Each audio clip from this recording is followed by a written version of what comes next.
श्री निर्गुण पादुका दर्शन। श्रीवल्लभत्वं सदैव श्रीदत्तास्मान् पाहि देवादिदेव। भावग्राह्य क्लेशहारिं सुकीर्ते घोरात् कष्टादुद्धरास्मान् नमस्ते। त्वन्नो माता त्वं पिता प्तोदिपस्त्वं त्राता योगक्षेमकृत्सद्गुरुस्त्वं। त्वं सर्वस्वन्नो प्रभो विश्वमूर्ते घोरात् कष्टादुद्धरास्मान् नमस्ते। पापं तापं व्याधिमाधिं च दैन्यं भीतिं क्लेशं त्वं हराशु त्वदन्यम्।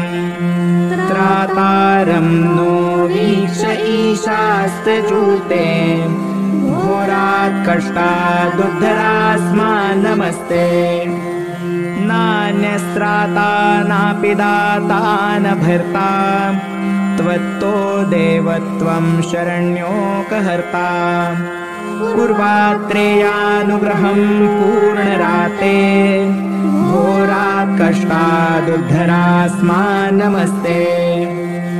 धर्मे प्रीतिं सन्मतिं देवभक्तिं सत्सङ्गाप्तिं देहि भुक्तिं च मुक्तिं। भावासक्तिं चाखिलानन्दमूर्ते घोरात् कष्टादुद्धरास्मान् नमस्ते।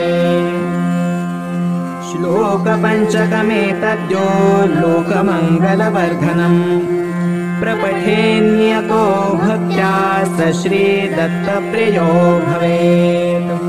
हे पाद श्रीवल्लभत्वं सदैव श्रीदत्तास्मान् पाहि देवादिदेव। भावग्राह्य क्लेशहारिं सुकीर्ते घोरात् कष्टादुद्धरास्मान् नमस्ते। त्वन्नो माता त्वं पिता प्तोदिपस्त्वं त्राता योगक्षेमकृत्सद्गुरुस्त्वं। त्वं सर्वस्वन्नो प्रभो विश्वमूर्ते घोरात् कष्टादुद्धरास्मान् नमस्ते। पापं तापं व्याधिमाधिं च दैन्यं भीतिं क्लेशं त्वं हराशु त्वदन्यम्।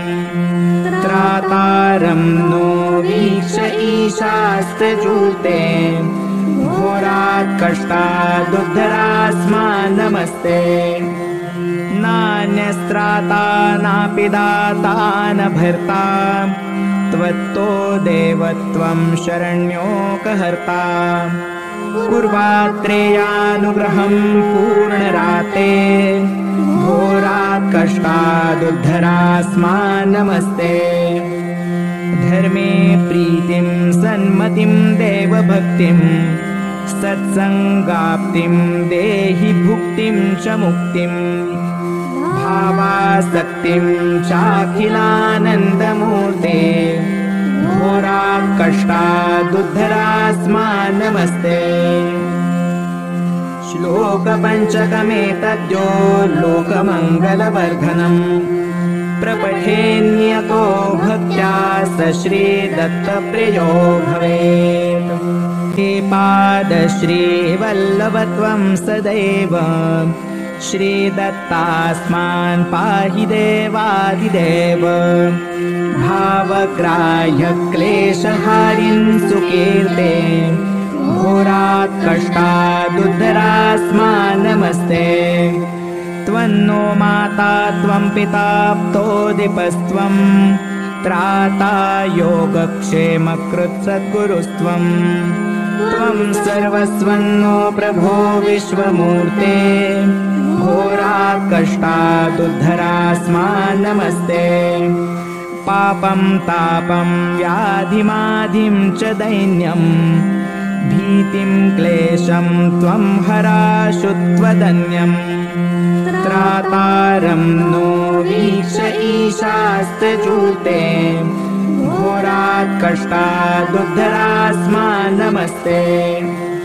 नान्यस्त्राता नापि दाता न भर्ता त्वत्तो देवत्वं शरण्योकहर्ता कुर्वात्रेयानुग्रहं पूर्णराते घोरात् कष्टादुद्धरास्मान् नमस्ते धर्मे प्रीतिं सन्मतिं देवभक्तिं सत्संगाप्तिं देहि भुक्तिं च मुक्तिं भावासक्तिं चाखिलानन्दमूर्ते घोरात् कष्टादुद्धरास्मान् नमस्ते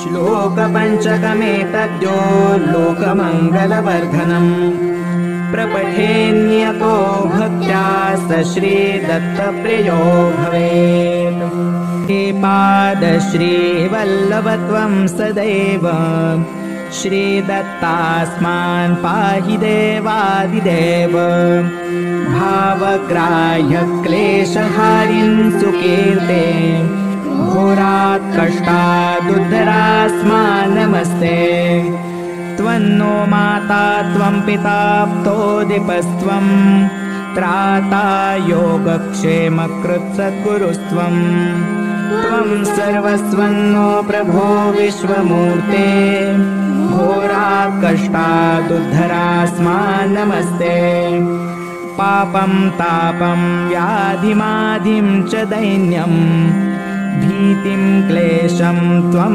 हराशु त्वदन्यं त्रातारं नो वीक्ष ईशास्त्रजूते घोरात् कष्टादुद्धरास्मान् नमस्ते नान्यस्त्राता नापि दाता न भर्ता त्वत्तो देवत्वं शरण्योकहर्ता कुर्वात्रेयानुग्रहं पूर्णराते घोरात् कष्टादुद्धरास्मान् नमस्ते धर्मे प्रीतिं सन्मतिं देवभक्तिं सत्संगाप्तिं देहि भुक्तिं च मुक्तिं भावासक्तिं चाखिलानन्दमूर्ते घोरात् कष्टादुद्धरास्मान् नमस्ते श्लोकपञ्चकमेतद्यो लोकमङ्गलवर्धनम् प्रपठेन्यतो भक्त्या स श्रीदत्तप्रियो भवेत् इति श्रीवासुदेवानन्द सरस्वती विरचितं श्रीदत्तात्रेय प्रार्थना स्तोत्रं सम्पूर्णम्।